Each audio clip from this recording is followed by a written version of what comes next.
جو ہے ویلنگ کرتے ہیں گاڑی میں، تو ایسے بچوں کو کیا کہنا چاہیے؟ سب سے تو یہ ہے کہ میں والدین سے گزارش کروں گا کہ اس رات ہرگز اپنے بچوں کو گاڑیاں نہ دیں۔ ضروری نہیں کہ کسی دور کی مسجد میں وہ جائیں۔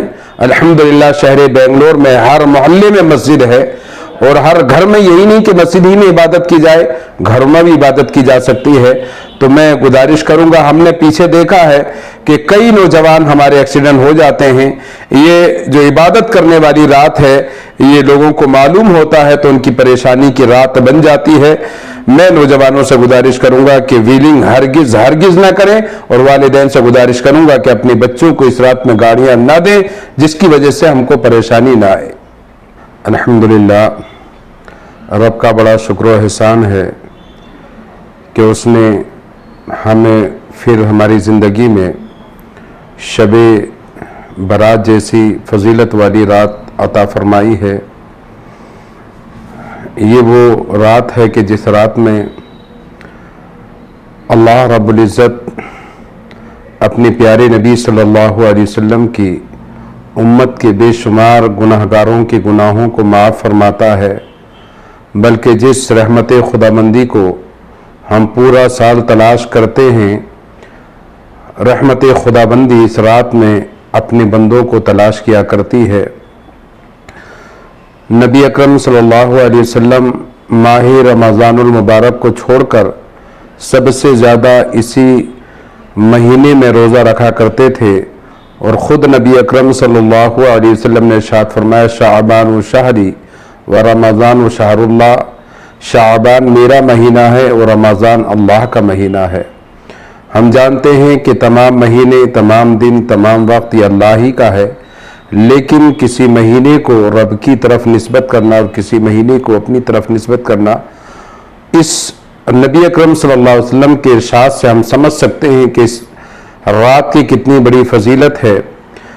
ایک رات میں اللہ رب العزت بے شمار گناہگاروں کے گناہوں کو معاف فرماتا ہے، بلکہ نبی اکرم صلی اللہ علیہ وسلم ارشاد فرماتے ہیں کہ اس رات میں جو جاگ کر رب کی عبادت کرتا ہے، نماز پڑھتا ہے، قرآن مقدس کی تلاوت کرتا ہے، درود شریف پڑھتا ہے، ذکر و اذکار کرتا ہے، اللہ رب العزت اس رات میں قبیلہ بنو کلب کی بکریوں کے بالوں کے برابر رب اپنے محبوب کی امت کے گناہگاروں کی مغفرت فرماتا ہے۔ تو یہ رات اللہ نے ہمیں عطا فرمائی، ہم سے پہلے لوگ جا چکے ہیں، اور ہمیں اللہ نے ابھی اس زمین کے اوپر باقی رکھا ہے، تو جتنا ہو سکے رب کی عبادت کریں۔